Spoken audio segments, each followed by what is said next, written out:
Seigneur pour ce temps de louange, temps d'adoration. Merci au Seigneur pour tous ces chants inspirés, toutes ces prières qui se sont élevées ce matin. Il n'y a que Dieu qui voit, qui sonde les reins et les cœurs et qui voit bien notre sincérité à pouvoir le bénir et un temps soit peu s'arrêter d'une manière particulière et se rappeler bien combien le Seigneur nous a tellement aimés. Il continue à nous aimer. Dieu nous aime, frères et sœurs. C'est ça la réalité. Et nous voudrions, lorsque nous nous rassemblons, c'est pouvoir l'aimer davantage. S'il y avait peut-être un titre à donner à ce message de ce matin, je parlerai des leçons spirituelles de la Pâque. Nous sommes maintenant dans le long week-end pascal, le long week-end de la Pâque. Et beaucoup de chrétiens du monde entier sont en train de célébrer la fête de la Pâque. Et c'est sûr et certain, la Pâque est l'une des fêtes les plus importantes dans le milieu, dans le monde chrétien. Et disons-le, la Pâque est au cœur même de nos vies chrétiennes, au cœur même de nos cultes. Puisque lorsqu'on a pris le pain et le vin, c'est aussi pour nous rappeler ce qu'est notre Pâque à nous. Et voyez-vous, et je voudrais le dire en introduction, le danger qui guette nombreux chrétiens aujourd'hui, c'est le fait de perdre de vue le vrai sens de la fête de la Pâque, la vraie signification de la Pâque. Et ceci juste à cause de toutes sortes de traditions qui viennent, j'ai envie de dire, qui viennent se greffer à cette fête si solennelle. Quand je parle de tradition, vous l'avez compris, je parle de ces œufs de Pâques. Je parle de ces lapins qui galopent à droite à gauche. Je parle de toutes ces cloches dont on ne sait d'où elles viennent. Et tout cela en chocolat. Ceci dit, j'ouvre et je ferme la parenthèse, j'ai rien contre le chocolat. Et on l'offre aux enfants, petits-enfants, et même aux grands, et c'est un jour particulier. Et croyez-moi, et d'ailleurs il faut le dire, pour certains commerçants, la fête de la Pâque est devenue le deuxième événement le plus important de l'année après Noël, en termes, vous l'avez compris, en termes de vente de chocolat et puis de chiffre d'affaires. C'est une réalité, ça aussi. Et c'est pour cela que j'ai eu à cœur ce matin, bien sûr à la lumière de la parole de Dieu, à bien nous rappeler le sens originel de la fête de la Pâque. Et puis bien sûr, à partir de cela, tirer quelques leçons spirituelles qui vont, j'en suis convaincu ce matin encore, nous encourager à aller de l'avant. Frères et sœurs, je commence par ce que je vais terminer tout à l'heure. Le meilleur est encore devant nous. Le meilleur est encore à venir. J'étais ému quand j'entendais certaines prières tout à l'heure s'élever. De pouvoir réaliser par le Saint-Esprit que quelqu'un est venu prendre notre place. L'agneau de Dieu qui est venu en chair, marcher incognito parmi les hommes, parce que personne ne pouvait le reconnaître. Pourtant, au-dedans de lui était toute la personne, alléluia, du Père. La parole qui s'est faite chair. Il a fait du bien, mais cela n'était rien par rapport à ce qu'il était venu faire. Il montait gravé ce mont très connu en Palestine, le mont Golgotha, là où on crucifiait les brigands, les malfaiteurs. Mais Jésus s'est identifié à notre misère. Il a pris mon péché, il a pris le vôtre. Et c'est vrai, l'un de ses derniers cris sur cette croix, c'est tout est accompli. Tetelestai. Tout est accompli. Il n'y a rien à rajouter, rien à retrancher. Tout est accompli. Et si nous sommes assez humbles, nous pouvons plonger nos regards dans cette parole et par la foi tirer toutes les substances nécessaires pour que nous puissions avancer les uns et les autres.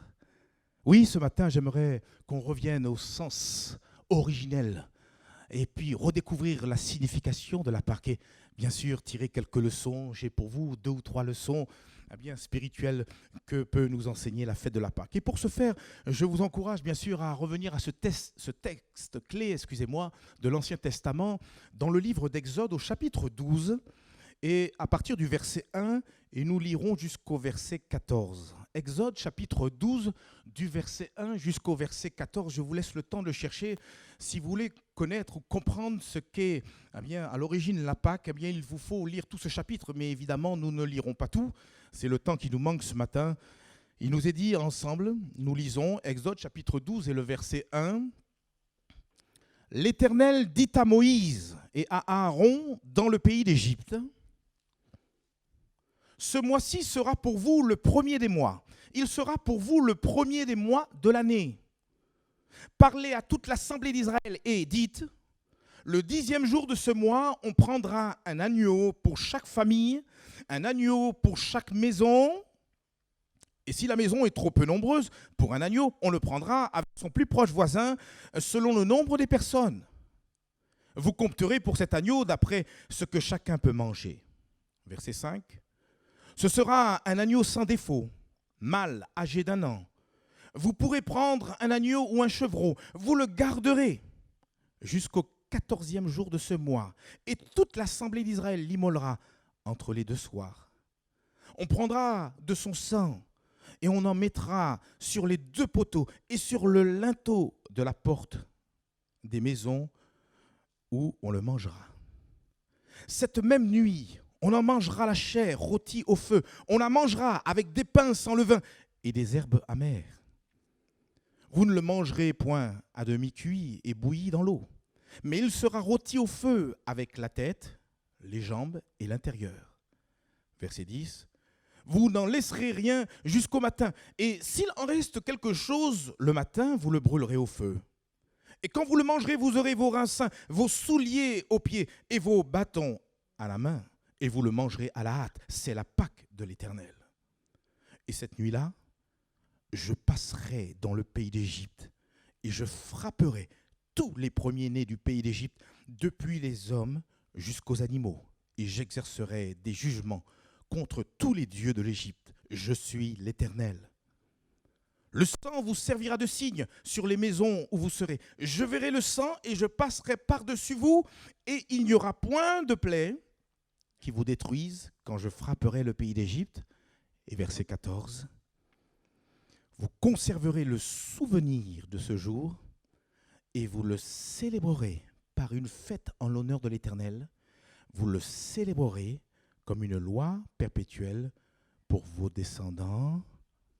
Amen et amen. Quel beau texte, on aurait pu continuer, mais c'est le temps qui nous manque pour approfondir davantage la question de la Pâque. Comme nous venons de le lire, la Pâque est au départ, et ça il faut bien le souligner, qu'est-ce que la Pâque ? La Pâque est au départ le souvenir, ou encore la commémoration, en tout cas le souvenir d'un événement capital de l'histoire du peuple hébreu, le peuple juif.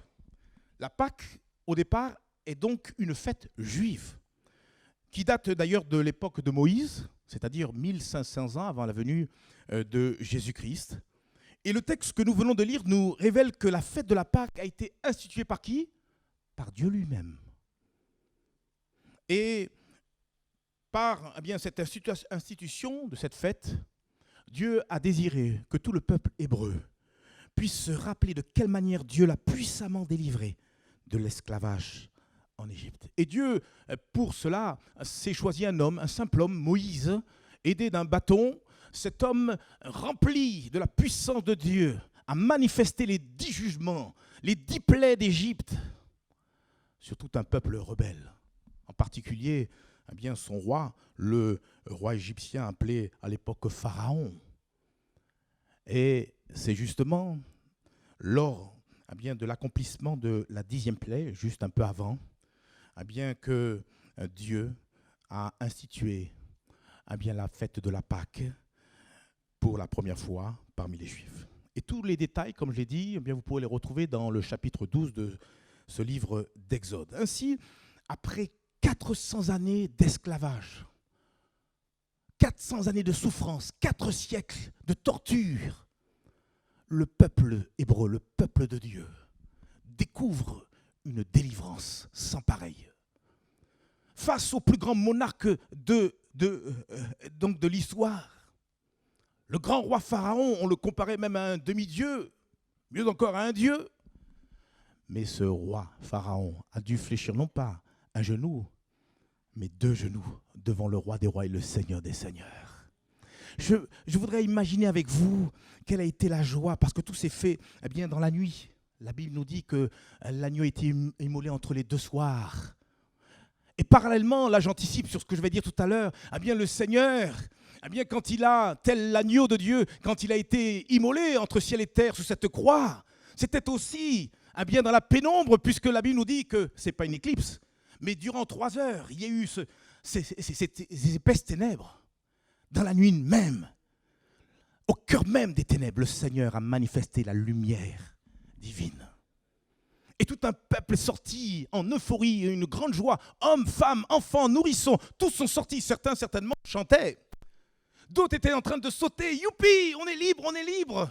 Et il y en avait qui en même temps pleuraient et rigolaient en même temps.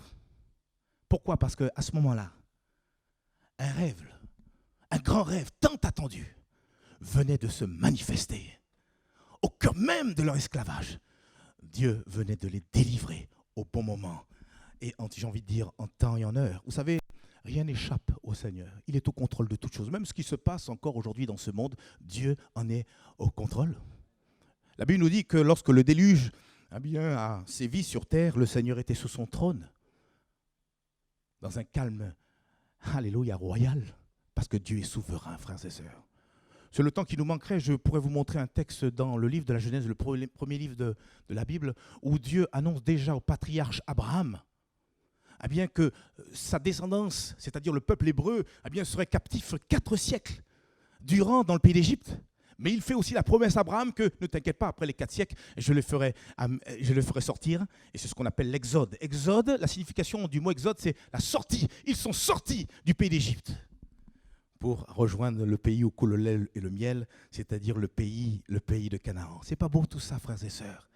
Quelle ne fut pas la joie de ce peuple hébreu? De la joie. Et c'était paradoxal ce soir-là, puisqu'on entendait d'un côté les cris de tous ces parents égyptiens. Parce que dans chaque famille égyptienne, le premier-né venait à mourir ce soir-là. Et paradoxalement, un peuple était dans la joie. Un peuple était, alléluia, dans l'euphorie, parce que Dieu l'avait délivré. Ainsi, la célébration de la fête de la Pâque devait être pour le peuple le moyen de se rappeler de la grande délivrance que Dieu a opérée pour lui. Et c'est ce que rappelle le verset 14 que nous avons lu tout à l'heure, Exode chapitre 12 et le verset 14, je le relis pour vous.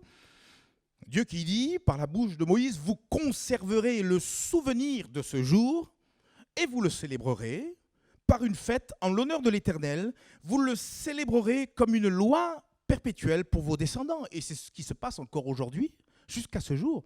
Le peuple juif s'applique année après année à pouvoir célébrer la fête de la Pâque. Mais voyez-vous, si pour le peuple juif, la fête de la Pâque, c'est se souvenir de cette grande délivrance que Dieu leur avait accordée alors qu'ils étaient encore esclaves au pays d'Égypte, pour nous chrétiens, la fête de la Pâque, c'est quoi? Je l'ai entendu au travers des prières ce matin. C'est le souvenir de la mort, mais aussi de la résurrection de notre Seigneur Jésus-Christ. Le souvenir d'un événement beaucoup plus grand, beaucoup plus important, beaucoup plus glorieux que la délivrance des Hébreux de l'esclavage en Égypte. En effet, pour nous chrétiens, la fête de la Pâque est le souvenir de la venue d'un sauveur qui a accepté de mourir à notre place. Et quel sauveur? Ce n'était pas un homme seulement. C'était Jésus, le Fils de Dieu, mais aussi le Prince de la paix. On ne lui a pas, j'aime à le dire avec fierté, parce que je parle de mon Seigneur, on n'a pas arrêté le Seigneur. Ce fameux jardin de Gethsémani, Jésus attendait son heure. Qui cherchez-vous? Leur dit-il. Et ils répondirent, Jésus de Nazareth. Et Jésus va leur dire, Anaoum. Autrement dit, c'est moi. Et pour être plus littéraire, il a dit à ce moment-là, je suis. Le même je suis que Dieu a donné comme réponse je crois Moïse qui lui demandait, mais qui es-tu? Et Dieu va lui dire, je suis Anaoum, le même mot. Et à ce moment-là, la Bible nous dit que les soldats sont tombés par terre. Jésus leur rappelle et leur pose la question alors qu'ils se relèvent tous étonnés. Tout ça encore la nuit noire. Tout ça s'est passé dans la pénombre de ce jardin, le fameux jardin de Gethsémani. Et Jésus leur pose à nouveau la question, mais qui cherchez-vous? Jésus Nazareth. Et à ce moment-là, Jésus dit, c'est moi. Et là, il ne tombe pas, parce que Dieu est capable de te tenir debout, ou capable aussi de te mettre genoux à terre. Il est le souverain. Et là, ils sont restés debout. Et Jésus voulait encore leur expliquer qu'on ne lui prend pas la vie, il la donne. Et là, tel un agneau, il est parti jusque vers ce bois infâme, entre deux brigands, pour moi, comme pour vous, frères et sœurs. La Pâque, pour tous les chrétiens dans le monde entier, c'est le souvenir de l'œuvre rédemptrice que Jésus a accomplie sur la croix. Pour que l'humanité soit délivrée d'un plus grand monarque que Pharaon. Pour que l'humanité entière puisse avoir la possibilité d'être délivrée de la puissance des ténèbres, de la puissance du diable, de la puissance même du péché. C'est ça la signification de la Pâque pour nous. La Pâque, pour nous chrétiens, le souvenir de la mort et de la résurrection de celui qui fut désigné par Jean-Baptiste comme l'agneau de Dieu qui ôte le péché du monde. C'est extraordinaire. Jean-Baptiste faisait ce pourquoi Dieu l'a désigné. Et à un moment donné, il s'arrête, saisi par le Saint-Esprit. Il voit le Seigneur arriver, qu'il n'était ni plus ni moins, son cousin. Voici l'agneau de Dieu qui ôte le péché du monde. Et il l'a dit à 2 reprises. C'est bien que même certains de ses disciples ont commencé à suivre le Seigneur Jésus-Christ. Veux-tu commencer à suivre Jésus-Christ? Peut-être toi qui suivras ce message plus tard sur Internet. Jésus t'invite à pouvoir le suivre, car il est l'agneau de Dieu qui ôte le péché du monde. C'est l'apôtre Paul aussi, de son côté, qui va déclarer, toujours en parlant de Jésus, dans 1 Corinthiens chapitre 5, le verset 7. Juste peut-être la deuxième partie de ce verset 7, 1 Corinthiens chapitre 5, verset 7, il nous est dit: faites disparaître le vieux levain, afin que vous soyez une pâte nouvelle, puisque vous êtes sans levain. Et il rajoute, voilà ce qui nous intéresse, car Christ, notre Pâque, a été immolé. Autrement dit, pour faire français courant, ce verset, on peut le dire de la manière suivante: Jésus a été offert en sacrifice. Et de la même manière qu'il a fallu sacrifier un agneau par famille, on l'a lu dans Exode chapitre 12, pour que le peuple hébreu puisse être épargné de l'ange de la mort qui devait passer ce soir-là, ou ce matin très tôt, je ne sais. De la même manière, il a fallu qu'un agneau soit désigné, sans défaut, sans tache. Et cet agneau, l'agneau de Dieu, c'est Jésus.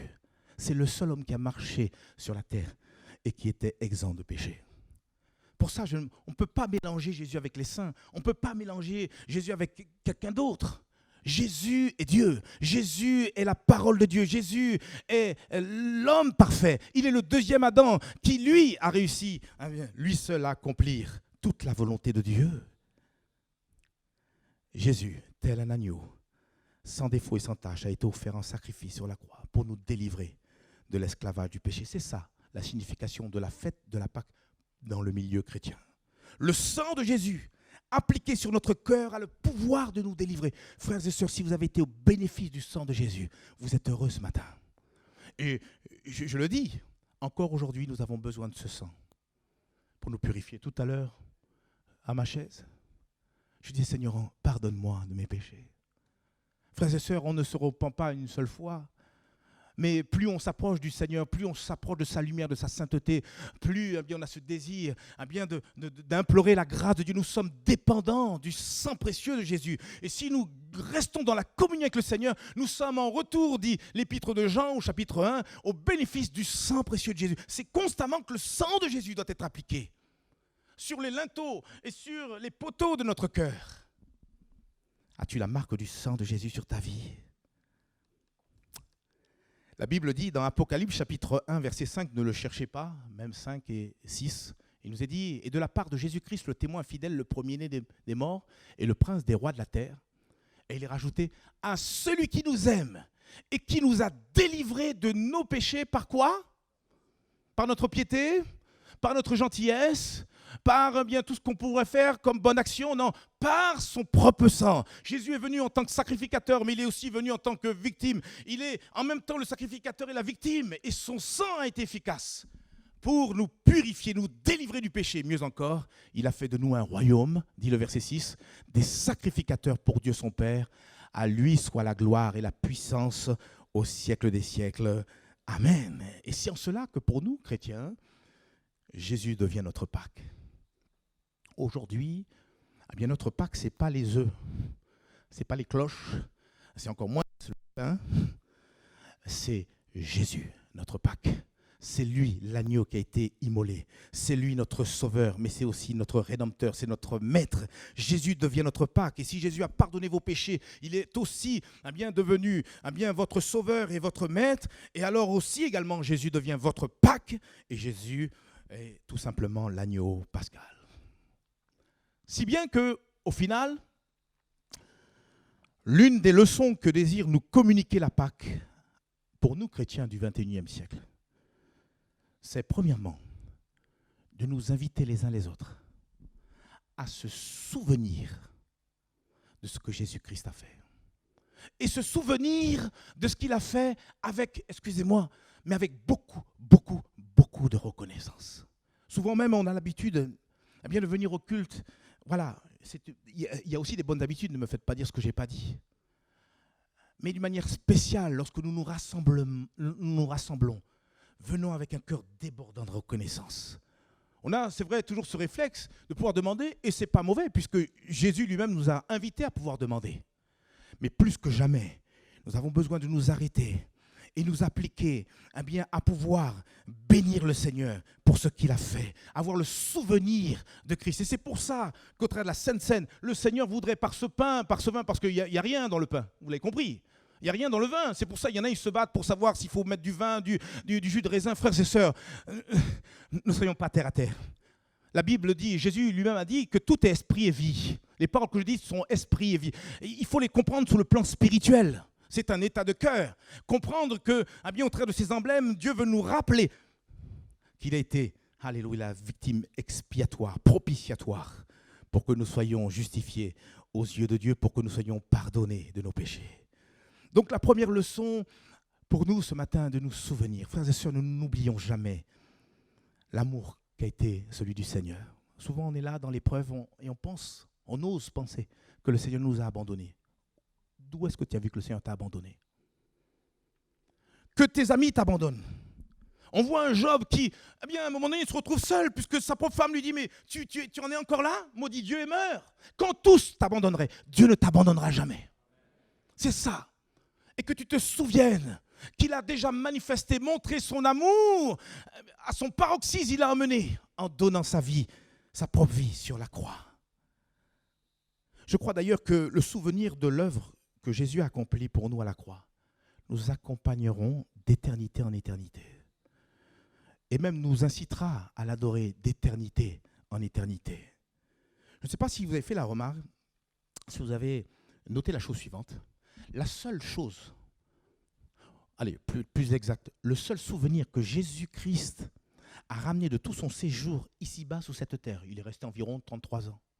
Le seul souvenir qu'il a ramené au ciel, le seul souvenir qu'il a ramené même après sa résurrection, car il avait un autre corps, c'est juste les meurtrissures, les marques qu'ont laissé les clous dans la paume de ses mains et aussi sur ses pieds. Je le dis parce qu'on le voit après sa résurrection, il se montre à Thomas et lui montre ses mains et ses pieds. Certains même de nos jours nous racontent les visions qu'ils ont vues le Seigneur, et certains ont reconnu dans les mains du Seigneur les marques des clous, alléluia, qu'ont laissé la méchanceté de l'homme sur la personne de Jésus.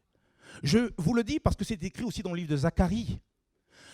Vous savez, le retour du Seigneur viendra sous deux phases. La première phase, il s'arrêtera sous les nuées et l'Église, uniquement l'Église de Christ, décollera et pour l'éternité restera avec le Seigneur. Mais le retour du Seigneur se manifestera dans une deuxième phase quand il reviendra et cette fois-ci il déposera ses pieds sur la montagne, le mont des Oliviers, et là il se révélera à son peuple, le peuple d'Israël. Et pour se faire reconnaître, il montrera ses mains. Lisez ça dans le livre de Zacharie. Et d'ailleurs, le peuple juif qui attend jusqu'à maintenant le retour de leur Messie, parce qu'ils savent, c'est écrit dans l'Ancien Testament, mais ils ne l'ont pas reconnu au travers de Jésus, ils vont poser aux questions au Seigneur Jésus, mais d'où viennent ces marques dans tes mains? Et c'est alors que Jésus va leur rappeler que le Messie est venu, la lumière est venue chez les siens, mais les siens ne l'ont point reçu, et pour certains ne l'ont point reconnu. Frères et sœurs, toutes ces choses ce sont ni plus ni moins des réalités. Jean, à travers ses visions célestes, nous a révélé que dans le ciel, tous les êtres célestes, On a pensé que, eh bien, nous, on a fait le tour de la question. Mais il y a des choses qu'on va découvrir dans le ciel qui ne sont même pas venus à l'esprit. Il y a des êtres célestes, il y a des êtres extraordinaires là-haut. Mais tous, d'un même cœur, d'une même âme, adorent constamment, nuit et jour, l'agneau qui a été immolé. Je vais vous le prouver ce matin. Apocalypse, chapitre 5, versets 11 et 14. Ce n'est pas difficile de trouver ce livre, c'est le dernier livre de la Bible. Apocalypse, chapitre 5, du verset 11 jusqu'au verset 14, regardez ce qu'il est dit. Il est saisi, rappelez-vous, le contexte, on plante le contexte, il est sous l'île de Patmos. Il est saisi par des visions divines. Et pour fortifier l'église de Christ, eh bien, Dieu lui donne les dernières révélations. Il dit, je regardais et j'entendis la voix de beaucoup d'anges autour du trône et des êtres vivants et des vieillards. Et leur nombre était des myriades de myriades. Les myriades, c'est un chiffre incalculable. Et des milliers de milliers. Il disait d'une voix forte, l'agneau qui a été immolé est digne de recevoir la puissance, la richesse, la sagesse, la force, l'honneur, la gloire et la louange. Et toutes les créatures qui sont dans le ciel, mais aussi sur la terre, sous la terre, sur la mer, et tout ce qui s'y trouve, je les entendis qui disaient à celui qui est assis sur le trône, et il rajoute, et à l'agneau, soit la louange, l'honneur, la gloire et la force au siècle des siècles. Verset 14, et les 4 êtres vivants disaient Amen, et les vieillards se prosternèrent et adorèrent. Autant de personnes mystérieuses. C'est qui les vieillards? C'est qui les 4 êtres vivants? On n'est pas obligé de savoir de manière exacte tout ce qui est écrit dans la Bible. C'est juste, il faut y croire. Et ce qu'on retient en résumé, c'est que tous se prosternent devant Dieu le Père, mais aussi devant Dieu le Fils. Que Dieu soit béni, l'agneau, alléluia, qui a été immolé. Alors, sommes-nous venus dans ce lieu de culte avec un esprit de reconnaissance, un esprit d'adoration?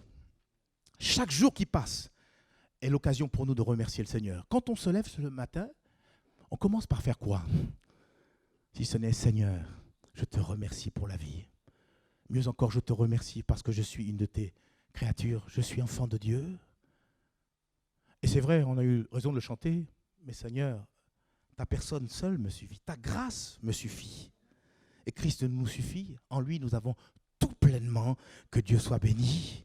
La raison d'être de nos rassemblements, c'est d'apprendre de mieux en mieux, de plus en plus, à pouvoir louer, à pouvoir glorifier, à pouvoir remercier le Seigneur pour ce qu'il est et surtout pour ce qu'il a fait pour nous. Et Dieu seul sait combien. Eh bien, il a fait pour nous. Souvent, nous sommes des auditeurs oublieux. Moi, le premier, on oublie. Pour ça, il y a certaines personnes qui arrivent même à noter les bienfaits qu'ils ont pu vivre. C'est bien, c'est une bonne chose pour pouvoir se rappeler de ce que Christ a fait pour nous. La Bible dit dans Psaume, chapitre 100, les versets 4 et 5, Psaume chapitre 100, versets 4 et 5, je vais vous lire dans la version Parole de vie. Il nous est dit, Psaume chapitre 100, verset 4, « Entrez dans son temple en lui disant quoi? Merci. Allez dans les cours du temple en chantant sa louange. Remerciez-le et rendez-lui gloire. Oui, le Seigneur est bon, son amour est pour toujours, et de génération en génération, il reste quoi? Il reste fidèle. » Et on peut renchérir en disant, oui, le Seigneur, il est fidèle et bon. Il ne manquera pas de pouvoir venir à notre secours quand nous en avons besoin. Il nous invite tout simplement à lui faire confiance et à toujours le remercier, quelles que soient les situations, mon frère, ma soeur, que tu es en train de traverser présentement. Apprends par la foi à pouvoir remercier le Seigneur. Je me rappelle une fois, je m'attendais au Seigneur pour une situation compliquée. J'étais dans une impasse, je ne vais pas entrer dans les détails. Et puis, à force de demander, moi, je ne savais plus quoi demander. Et je pense que c'est le Saint-Esprit qui m'a dit, mais Joël, bon, tu as fini de demander? Bon, ça va, il a entendu. C'est lui qui a créé les oreilles. Maintenant, loue-le. Et je suis passé par l'étape suivante, c'est de pouvoir le louer. Rien lui demander, puisque je lui avais déjà demandé. Et je commençais à le louer. Et puis là, les larmes sont venues. Et à cet instant-là, la situation s'est débloquée. À ce moment-là, les portes qui étaient jusqu'alors fermées se sont ouvertes parce que le Seigneur, il dit, tiens, dans ses mains, les clés des portes qui peuvent être fermées devant nous. Il a le pouvoir de pouvoir les ouvrir. louer le Seigneur, adorez-le, que nous puissions toujours avoir le souvenir de ce qu'il a fait. Et la Bible dit dans le livre de Romains, si Dieu n'a pas épargné son propre Fils, à combien plus forte raison va-t-il nous donner tout ce dont on a besoin, tout ce qui est encore une attente chez nous? Et il le fera en temps et en heure. Voilà peut-être la première leçon à en tirer. Allez, il y en a une autre leçon spirituelle que nous pouvons tirer de la fête de la Pâque, c'est que la Pâque, quelque part, nous invite à vivre une vie de pureté, une vie de vérité devant Dieu et devant les hommes. Nous l'avons lu dans le texte d'introduction, l'agneau qui devait être immolé entre les deux soirs, eh bien, il était accompagné, c'est vrai, d'herbes amères, mais il est fait aussi mention de pain sans levain. Alors, pour le confirmer, regardez avec moi Exode chapitre 12, verset 8. Exode 12, verset 8, je relis. Cette même nuit, on en mangera la chair, parlant de l'agneau qui a été immolé, mais aussi rôti au feu.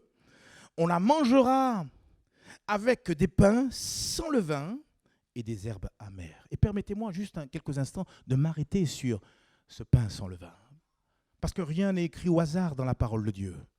Peut-être se poser la question pour nous ce matin, nous chrétiens du XXIe siècle, quelle signification pouvons-nous tirer de ce pain sans levain? Quel enseignement, quelle leçon pouvons-nous tirer bien, de ce pain sans levain? Bien, pour moi et pour vous, j'en suis convaincu, le pain ici est peut-être l'image de la parole de Dieu. Mieux encore, ce pain peut aussi être également l'image de Jésus-Christ. Si l'agneau est l'image de Christ, le pain est aussi l'image de Jésus-Christ, qui est d'ailleurs la parole qui s'est faite chair. Jésus, il l'a dit lui-même, il est le véritable pain qui est descendu du ciel. Jean 6, 35, je suis le pain de vie. Et quand nous mangeons de ce pain, frères et sœurs, c'est là que nous avons la vie véritable, la vie éternelle. Et il y a peut-être là une leçon à tirer, que pour nous, chrétiens, qui désirons croître dans notre vie, qui désirons marcher de sainteté en sainteté, nous avons besoin bien de manger, c'est vrai, la parole de Dieu, de nous en nourrir, mais mieux encore, manger, alléluia, la présence même du Seigneur Jésus-Christ. Vous l'avez compris, c'est sur le plan spirituel. Se nourrir de la présence de Christ. Il a dit lui-même, il est le pain. Et si on vient et si on mange de sa chair, nous aurons la vie au-dedans de nous. Le problème aujourd'hui, les chrétiens ne se contentent bien que de la présence du Seigneur que le dimanche matin. Et encore, il y en a encore qui restent encore confinés. Mais c'est chaque jour que nous devons manger de ce pain. Il est le pain de vie. Et à son contact, on peut trouver des forces spirituelles pour continuer la marche, un peu comme Élie, décourager l'ange qui lui dit « mange et bois, car le chemin il est encore long pour toi. » Et pour continuer à marcher jusqu'au retour du Seigneur, tu as besoin, nous avons besoin de nous nourrir de Christ, jour après jour. Ça, c'est le pain. Par contre, le levain. Que veut nous enseigner le levain ce matin? Le levain est ici l'image du péché, sous toutes ses formes. Paul, dans l'une de ses lettres, a encouragé les chrétiens de Corinthe à faire disparaître. Il va parler de toute trace de vieux levain. Il va parler de levain, le levain de la méchanceté de leur cœur. Et pour le confirmer, on pourrait lire un texte qui sera un texte de base pour la suite de mon propos ce matin. 1 Corinthiens chapitre 5, du verset 6 jusqu'au verset 8. 1 Corinthiens chapitre 5, du verset 6 jusqu'au verset 8. Il nous est dit, c'est bien à tort que vous vous glorifiez. Ne savez-vous pas qu'un peu de levain fait lever toute la pâte? Faites disparaître le vieux levain, afin que vous soyez une pâte nouvelle, puisque vous êtes sans levain, car Christ, notre Pâque, a été immolé, on l'a lu tout à l'heure. Et il rajoute au verset 8, « Célébrons donc la fête, non avec du vieux levain, non avec un levain de malice et de méchanceté, mais avec les pains sans levain. » Et il rajoute, « de la pureté et de la vérité. » Finalement, notre question, l'apôtre Paul y répond. Manger du pain sans levain consiste à vivre une vie pure, une vie vraie devant Dieu. Le vrai chrétien est devenu, comme nous l'avons lu, une pâte nouvelle. Autrement dit, une nouvelle créature, une nouvelle création, et qui est en phase avec ce que nous demande la parole de Dieu. Il n'y a pas de chrétien qui soit en décalage avec la parole de Dieu. Le vrai chrétien, il est en phase avec la parole de Dieu. Il est en harmonie avec ce que Dieu lui demande. Voilà comment on le reconnaît. Manger du pain sans levain consiste donc à vivre une vie sainte. Marcher avec le Seigneur, avec une bonne conscience. Marcher en toute vérité, sans malice, on l'a lu tout à l'heure. Ils sont rusés. Un peu comme le serpent qui est venu avec ruse. Il n'est pas venu comme un lion rugissant dans le jardin d'Éden. Il est venu avec ruse. Dieu a-t-il réellement dit que nous n'ayons pas le levain de la méchanceté, frères et sœurs?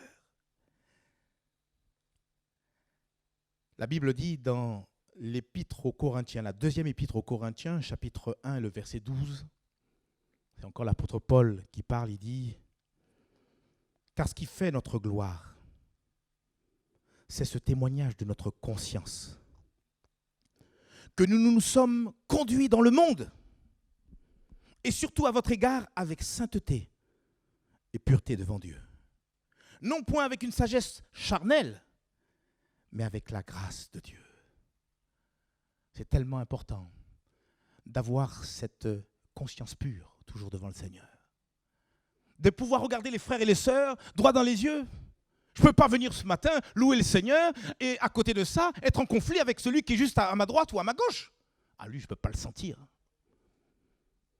Frères et sœurs, je ne voudrais pas que ça arrive ici. Qu'on ne se fasse pas par de faux raisonnements. On en a parlé dimanche dernier. Ne vous y trompez pas. Mais qu'on soit vrai. Frères et sœurs, quand on se lève le matin et on est en paix avec tous, c'est super. Et quand on s'endort du sommeil du juste. Dernièrement, quelqu'un m'a dit, mais pour le week-end de Pâques, vous comptez faire quelque chose de particulier, d'exceptionnel à l'église? Après, j'ai dit, mais de quoi vous voulez parler? Oui, par exemple, venir avec les branches de palmier, tout ça, etc. Pourquoi pas? Attention, je ne méprise personne ou quoi que ce soit. Mais de vous à moi, frères et sœurs, la vraie célébration de la Pâque, la vraie fête de la Pâque qui va réjouir le cœur de notre Père Céleste, qui est aussi un Dieu d'amour, mais qui est aussi un Dieu de sainteté. Eh bien, c'est lorsque nous allons nous appliquer de mieux en mieux, de plus en plus, à faire disparaître toute forme de levain spirituel dans notre cœur. Vous êtes d'accord avec moi, frères et sœurs? On peut venir avec plein d'apparence, faire quelque chose de grandiose. On pourrait faire venir un agneau ici, on pourrait faire plein de choses. Mais Dieu regarde au cœur, il ne regarde pas l'apparence, il ne regarde pas avec tout ce qu'on peut amener. Il regarde si dans notre cœur, nous nous appliquons à mettre en pratique ce qu'il nous a demandé. D'ailleurs, il a rappelé dans le livre d'Hébreux, sans la sanctification, nul ne verra le Seigneur. Et il l'avertit, il le redit. C'est pour ça, je le dis, je le redis.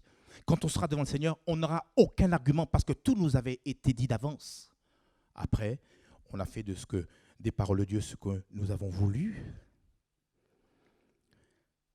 Paul a raconté, a déclaré, on l'a lu tout à l'heure, dans 1 Corinthiens chapitre 5 et le verset 6, il a dit qu'un peu de levain fait lever toute la pâte. Et c'est vrai, quelque part, un peu de levain dans notre cœur est capable de remettre en cause notre foi, notre marche chrétienne. Un peu de levain, vous avez compris, le levain du péché, est capable de nous dévier de la trajectoire. Le chemin est tellement étroit que si nous ne veillons pas à rester sur le chemin de la sanctification, très facilement nous pouvons tergiverser et penser qu'on avance, mais au fait on est en train de s'éloigner. Alors c'est tellement parallèle au départ qu'on a l'impression qu'on marche sur le chemin. Mais plus on s'éloigne, plus on s'écarte. Un peu de levain dans une église est capable de mettre le trouble. C'est pour ça qu'avec les anciens, j'ai béni le Seigneur pour le frère Richard Garcia, pour Sylvain. Avec moi-même, on surveille. Et quand vous relisez, c'est le temps qui nous manque, quand on relit 1 Corinthiens chapitre 5, on voit que, eh bien, dans ce chapitre 5, il y avait dans l'église de Corinthe, les 9 dons, vous le savez. Mais à côté de ça, il y avait un drame. Un homme qui s'était amouraché de sa propre mère, il y avait de l'inceste. Et il y avait de la tolérance au péché. Ce levain qui vient entacher, attrister le Saint-Esprit. Un peu de levain dans l'église attriste le Saint-Esprit. J'avais entendu qu'on disait, c'est parce que les femmes ne mettent pas le voile qu'il n'y a pas l'onction. Frères et sœurs, arrêtons.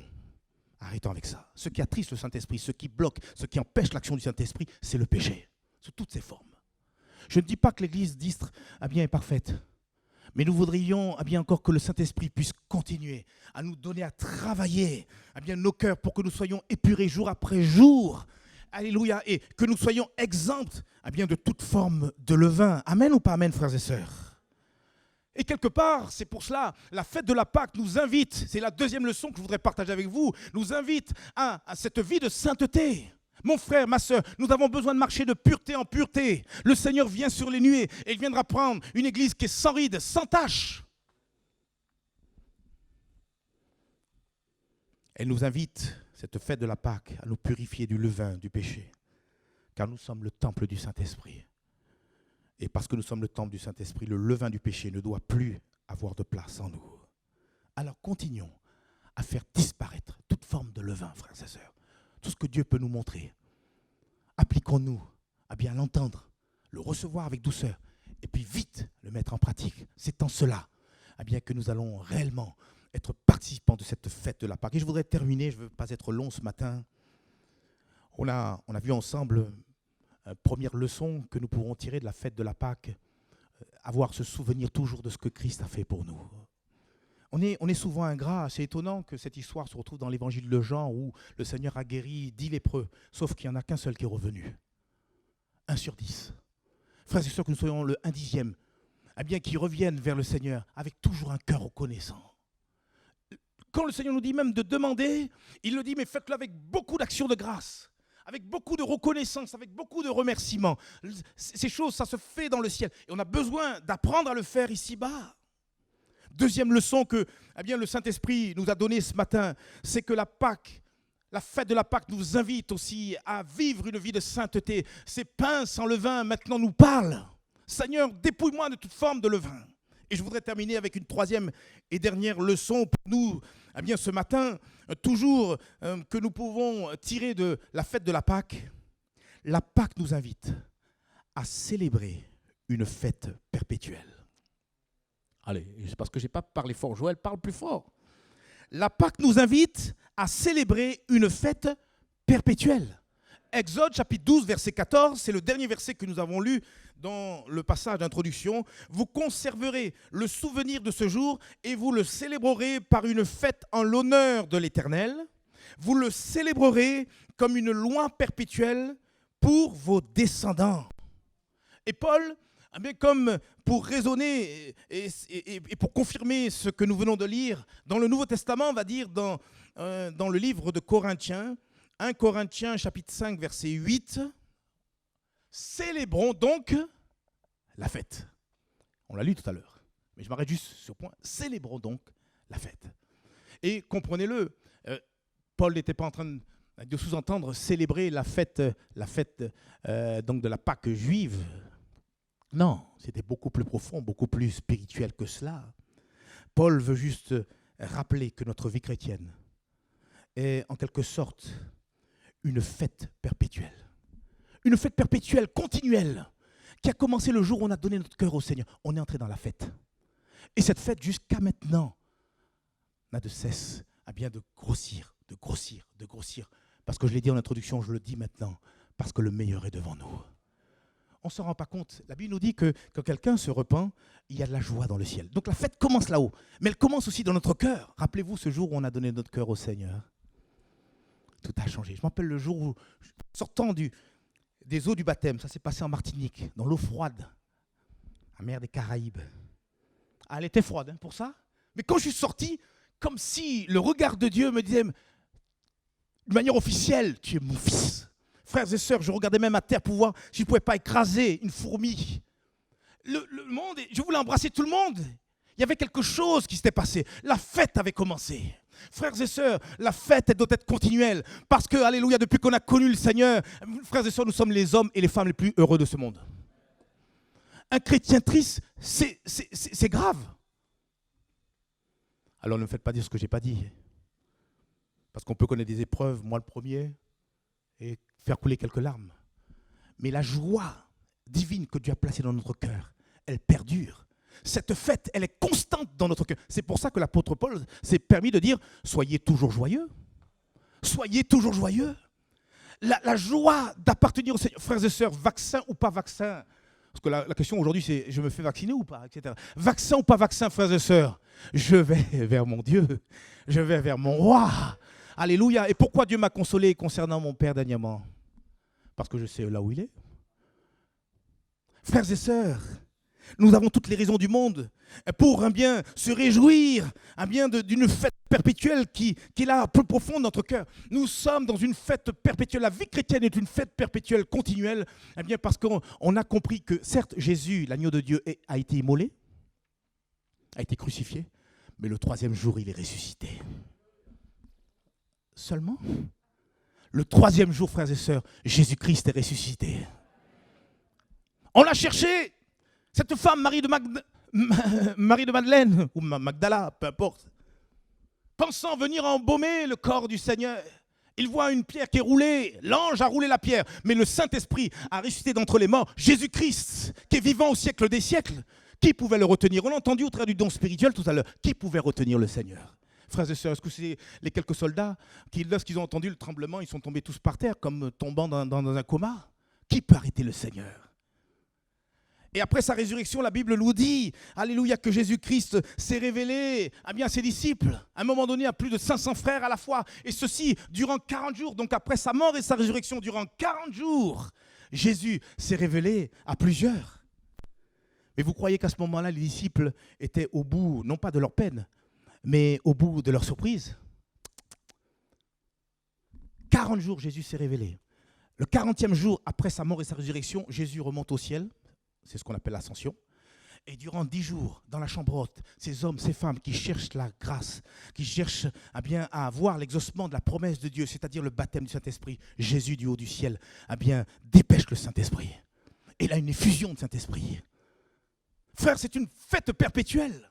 Parce qu'après la conversion, après le baptême, il y a cette recherche du baptême dans le Saint-Esprit. Après la fête de la Pâque, c'est la fête de la Pentecôte. Et le Seigneur qui descend par la troisième personne de la douce Trinité, et vient nous saisir pour que nous soyons plus timides, pour que nous soyons plus craintifs, pour parler du Seigneur, mais qu'au contraire, nous soyons bouillants et zélés pour parler du Seigneur, plus que jamais. Oh, un petit témoignage. Je l'ai partagé le mardi pour ceux qui sont en visioconférence. Il y a une sœur qui, pendant le confinement, le deuxième confinement, j'ai fait à un moment donné le tour à peu près de tous les membres de l'église. Puis j'arrive vers notre sœur. Allez, faut-il que je dise son nom? C'est Laurette. Et Laurette, je lui ai dit, mais ça va ma sœur? Pourtant, Dieu seul sait qu'elle a connu des épreuves. Mais ce que je sais de ma sœur, c'est qu'elle est une enfant de Dieu, à part entière. Elle m'a dit, mais j'ai besoin de rien. Mon seul désir, c'est maintenant être baptisé dans le Saint-Esprit.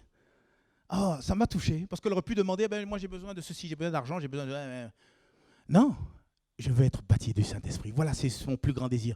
Et ça m'a pris, j'ai eu à cœur, je l'ai partagé un mardi soir avec les bien-aimés par le Zoom, on a prié pour notre sœur.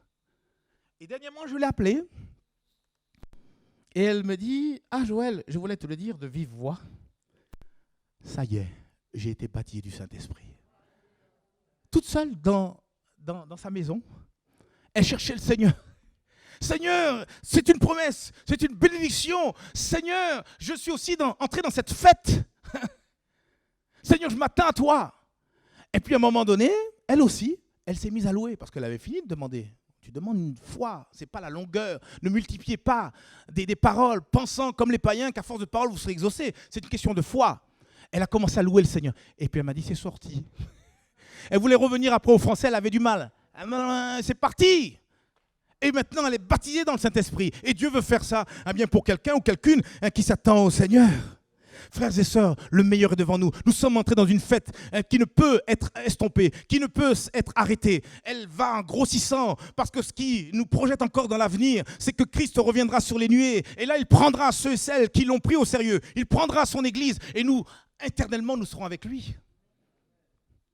On parle des noces de l'agneau, mais même avant cela, certainement, nous connaîtrons de régner avec Christ, puisque pendant 1000 ans, l'Église va aussi régner avec Christ.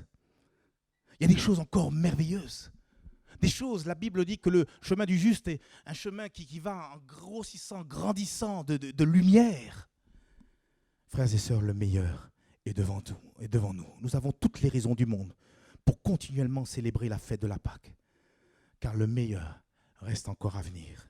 Bientôt, Jésus reviendra sur les nuées, et là, plus de peur, plus de larmes. Là, ce sera la révélation du salut que Dieu nous a déjà donné en Jésus-Christ. Mais comme nous l'avons lu précédemment, de la même manière que le Seigneur nous invite à nous souvenir, alléluia, de ce qu'il a fait à la croix pour nous. De la même manière, il nous invite à pouvoir marcher sur ce chemin de sainteté. Il nous demande donc de faire disparaître toute forme de levain dans nos vies. Seigneur, purifie-moi.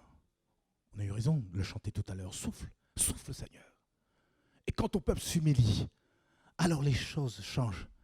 Dieu veut un cœur humble. Baissons la tête, fermons les yeux, frères et sœurs. Et si nous pouvions tout à nouveau considérer cette fête de la Pâque et d'une manière spirituelle, reconsidérer tout ce que Dieu nous a dit ce matin. Et dire d'une même voix, d'un même cœur, Seigneur, purifie-moi, sanctifie-moi, lave-moi. Je veux être prêt pour ton prochain retour. Tu l'as dit toi-même, rien n'a pu, rien de souillé ne pourra entrer dans ton royaume. Et je veux marcher avec cette conscience pure, je veux être en paix, libre. Dieu veut te libérer de toutes les chaînes intérieures de ton cœur. Le Seigneur veut faire sauter les verrous de ta vie et te donner un marché de victoire en victoire. Frères et sœurs, que Dieu nous aide à comprendre ces choses. Que Dieu nous aide à pouvoir les réaliser ce matin.